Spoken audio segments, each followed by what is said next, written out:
Hey, what's up ladies and gentlemen, it is I, the one and only Sonic the Hedgehog here, and I'm of course back for some more yet again for the likes of the Maxi Toys videos. Ladies and gentlemen, welcome back for some more of Let's Play of Virtual Boy Wario Land from the miserable failure Nintendo Virtual Boy.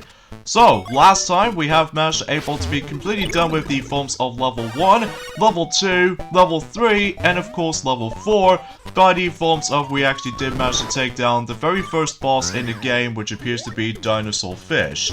So, kind of a weird boss, but I can totally see that.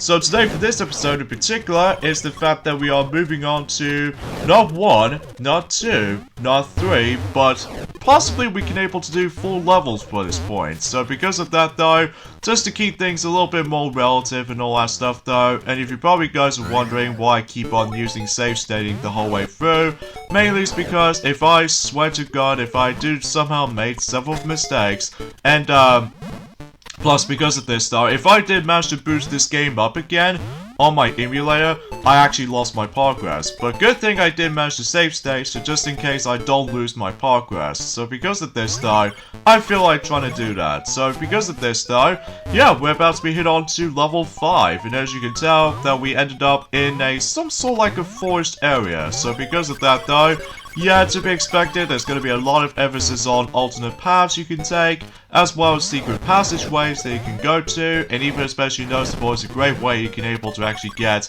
you know, even more coins to top it off. And to top it all off is the fact that, well, I believe this particular level will contain a treasure, obviously. So, yeah, one thing I should probably mention about this as well is the fact that, usually when it comes to treasures in the game, they only exist in any platforming levels, because as far as boss fights are concerned, they don't get the treasure, because obviously the amount of treasures they have to collect is 10.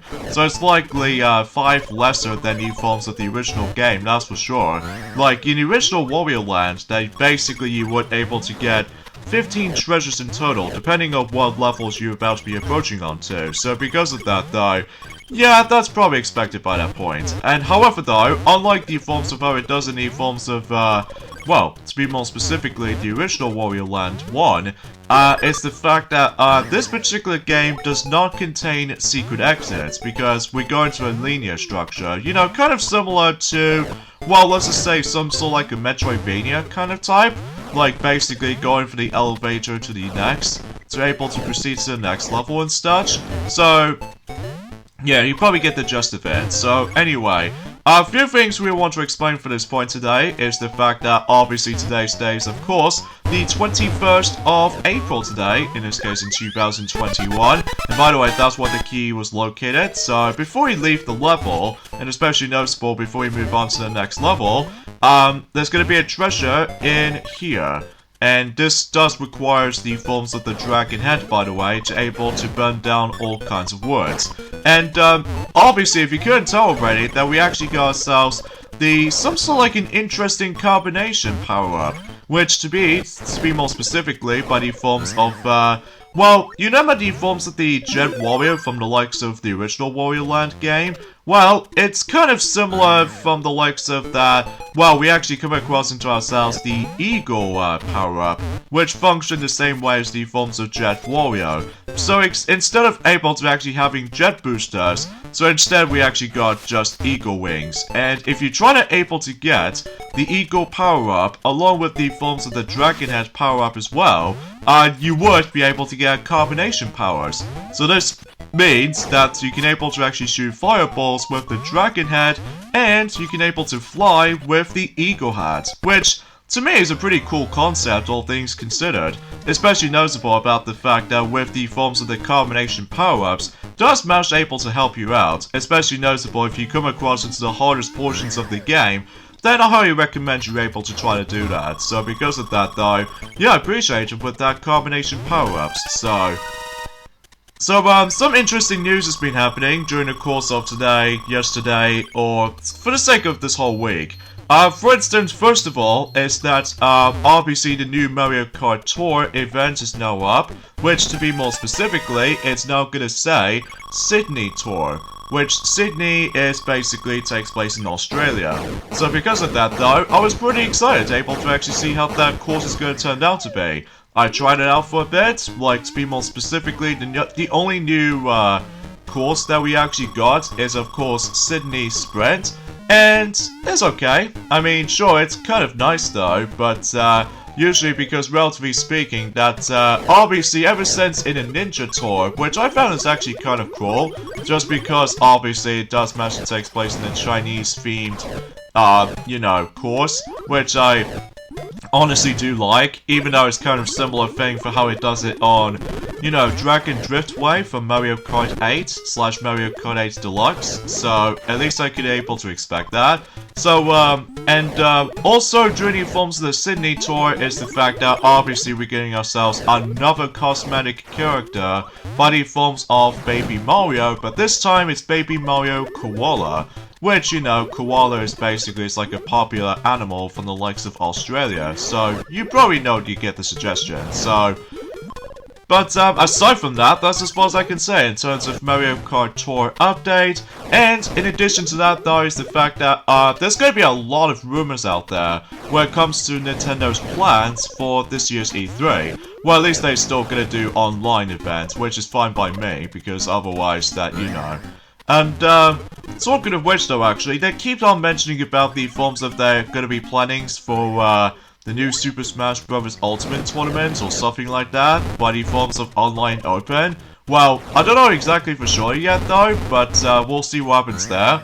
And, also say applies by the forms of, The Legend of Zelda's 35th anniversary event. You know, kinda like how it did in the forms of, technically in the forms of, well, ever since the 30th anniversary, which apparently it has been, like, delayed because of the forms of the marketing strategy or something like that.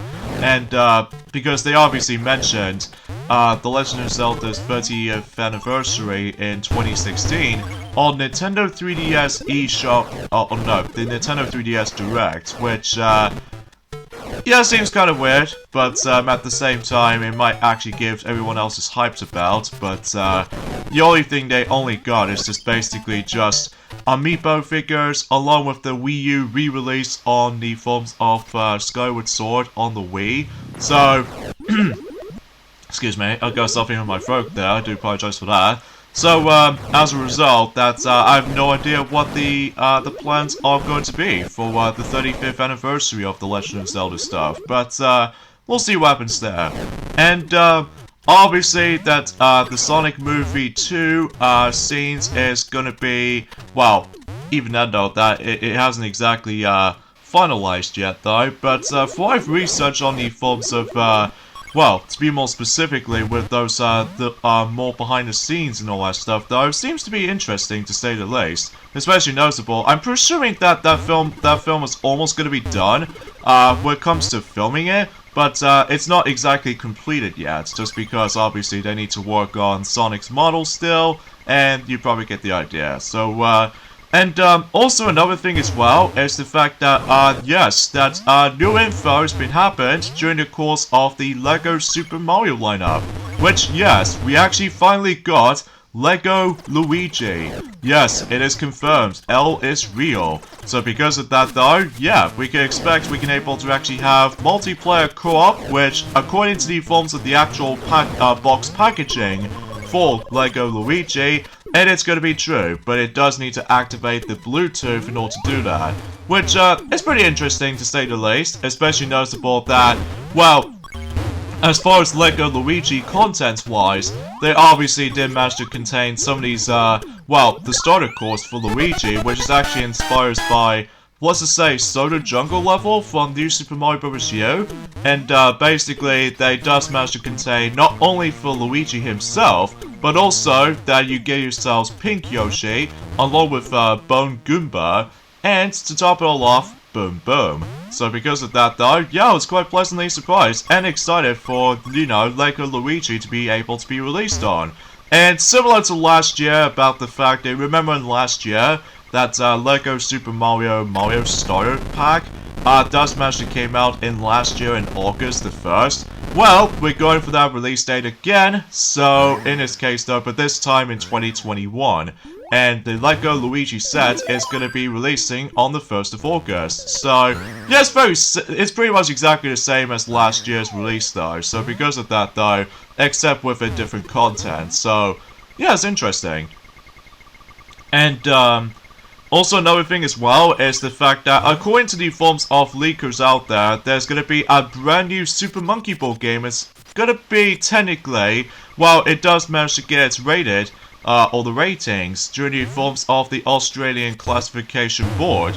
And it did say that the new Super Monkey Ball game is leaked, and apparently it's going to call it Super Monkey Ball Banana Mania. I mean, what is this, like Sonic Mania all over again? Apparently Sega loves the Mania word, which I have no idea why they just do that, but hey, it knows what it is. But I don't know if it's going to be finalized yet, or even Sega hasn't announced that yet, but I'm sure enough we're able to actually just hear about that at the for the sake of time anyway.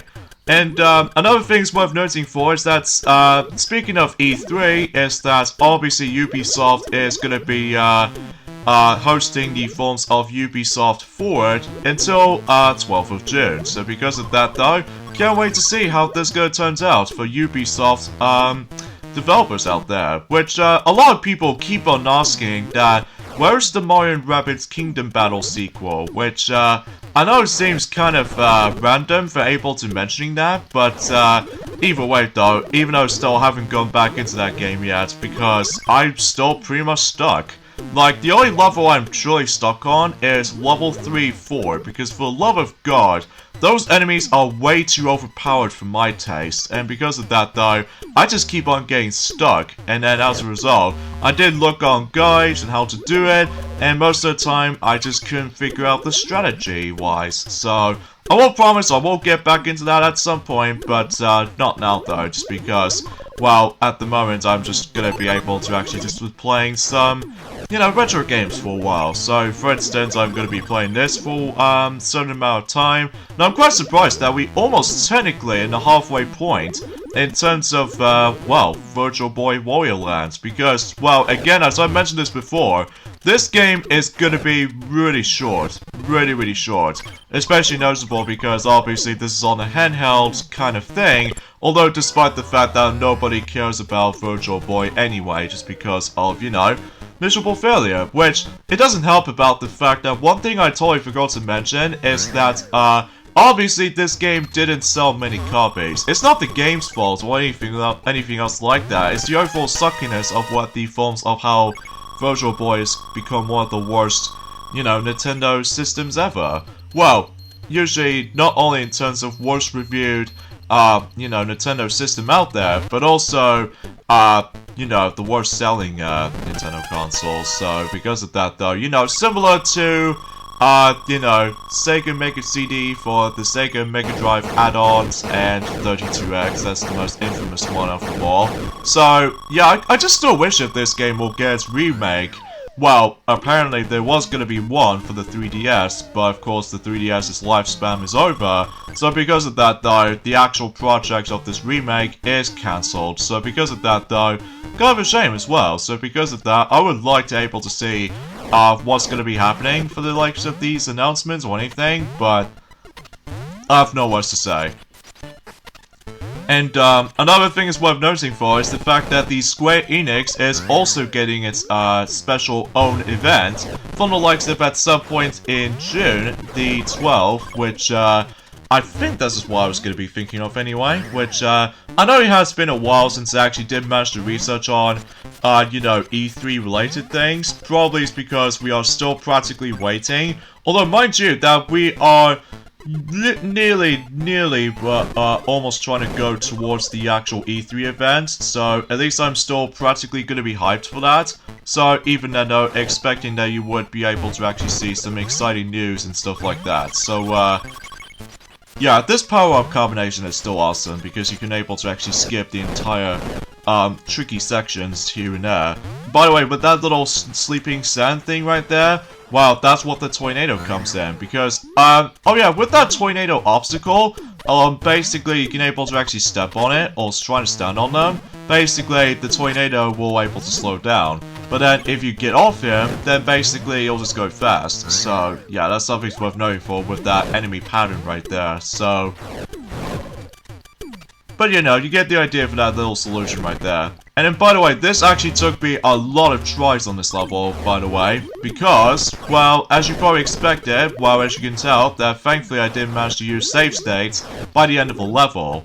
Because every time whenever I crouched and managed to get stuck into certain walls or what have you, my game crashed. So because of that though, well, I'm personally thinking that the emulator, well, thankfully the emulator doesn't crash or anything like that. It's the game itself got crashed. So because of that though, like the timer does not decreasing, and I can't move my Wario character, and it's just too much for me. So anyway, and of course, as you expect, that Maxi, he's pretty much almost done in terms of Sonic Advance 3 Let's Play. So all he needs to do now is just basically, he's probably gonna go into possibly one of his least favorite levels in the whole entire game in Sonic Advance 3, which appears to be Cybertrack, which I was gonna say to Maxi, good luck for that level, because it just might actually give him a lot of frustration. So, specifically in Act 3, which, spoiler alert, because otherwise, that I might as well able to just point out a suggestion right now. This treasure can be annoying to get because you're gonna have to do a really good timing jump and then also just try to spew out the fireball at the same time. Mainly it's because, well, obviously it's the fact that we're gonna have to able to, you know, trying to go to this foreground, or the background, I should probably point things out right away. And because of that though, we're gonna have to navigate through this particular area. And you're gonna have to bust out this block, and that way you can able to go to this hidden door. And that's essentially how you can get. And along with those coins, and some plenty of spikes that you have to dodge, and yeah, that's pretty much how that goes. So, in fact, I do apologize if my running speed was a bit slow. Mainly it's because my keyboard configuration is actually kind of awkward. But I'll try to sort that out, and I'll try to get used to it. So, oh look, we got ourselves a precious apple as a treasure. I wonder why, but I digress. So I think, relatively speaking, when it comes to treasures, I'm presuming that we basically at the halfway point in terms of treasures department. So because of that though, yeah, by that point is the fact that we actually on the halfway point in terms of Virtual Boy Wario Land. So I'm quite surprised about the fact that this goes by very quickly. But it wasn't until Wario Land 2, Wario Land 3, and of course Wario Land 4, and of course the Shake Dimension, and possibly Master of Disguise, if I could possibly try to get that on the Wii U eShop download. I'm not exactly sure, but or trying to do it on the emulator for the beta. That basically is the fact that I was able to try to do that Let's Play or something like that. Ah, son of a... I really hate that sometimes. Especially noticeable that I swear those enemies can give me surprise attacks, and as a result, I wasn't paying attention. So, oh well, we're just going to deal with this ending portion as Small Wario for the best. So, oh boy, this gets pretty nerve-wracking. Especially how... one thing I totally forgot to mention about this as well, that unlike the first game, that basically you do come across into several checkpoints. Unfortunately though, for Virtual Boy Wario Land has no checkpoints, so because of that, every time you die, you have to go through the entire level all over again. And as a result, it's not that fun. But anyway, that pretty much settled things off when it comes to level 7, so pretty easy level, well, as long as you weren't able to get used to with the actual layout and everything, even if you really want to go after the forms of the treasure and stuff like that, so... Anyway, so let's go ahead and deal with the forms of this bonus game, and, well, I'm just simply gonna have to keep on grabbing some of these, coins for the sake of time, so, but yeah, and just in case if I was trying to able to get the best ending, or the perfect ending, I should say, that in order to able to actually get the best ending is the fact that you're gonna have to able to get the ridiculous amount of coins. I think the highest amount you can get is, 50,000 coins, which is a bit lesser than the forms of how it does it on the forms of the original Wario lands, that you have to get like 99,999 coins total. And by the way, if you manage to get the perfect rating right there on the actual coin minigame, basically you get perfect, and there's no way you can able to go even further and beyond. So because of that though, yeah, something's worth mentioning, and yeah. Now let's go ahead and move on to the 8th level, which appears to be another boss fight coming up. But of course, before we get into that, we need to take care of this guard. And, drat, I just simply messed this up completely. Anyway, same applies by the forms of how it does it, or similar to the forms of the 4th level, is that you have to step on his weak spot for about twice, and then once you're done with him twice, then basically you take on the forms of the next boss, which, well, we'll see what happens whenever we dive right in, so... And if I recall correctly, this boss's name is... Sandfish. Why Sandfish? Well, because I can tell because he looks like a fish. So, yeah, basically this entire boss fight is pretty simple when you get the hang of it. If I were you, try to go to the other side, because otherwise, if he stares at you when he comes out of this quicksand, basically he'll just charge straight at you, I'm presuming. But, yeah, this boss is not too hard. It's basically he's gonna have to able to just try to look away from him, and then basically just trying to avoid his attack, and there's not much else to this guy. So, I think this is relatively the easiest boss in the game, so because of that though, it's not much of a challenge. So, anyways, let's go ahead and do with this last hit, and he's done. There goes Sandfish. Although trying to grab the coins at the end though is a bit tricky, because of some of these coins might able to actually go ahead and drop from the likes of the quicksand every now and then, but I'm just gonna have to grab the ridiculous amount of coins as I possibly could. So either way though, we can expect this much, so... But yeah, that's as far as I can say in terms of the forms of today's discussion. Even then though, I've actually mentioned quite a few bits worth noting for. In fact, let me know in the comments below for the question of the day. What do you think about the forms of the LEGO Super Luigi as now exist? Do you like it, or do you able to enjoy that? Well, I certainly do appreciate it, because we now got the Luigi LEGO. So, anyway, I think we should probably end things off here. So join me next time for more of Let's Play of Virtual Boy Wario Land. It's that we're going to be moving on to level 9, all the way up to level 12. So, yeah, I can't believe we're almost there. So, I'll see you guys on Friday. Later, fellas. So let's go all the way higher up.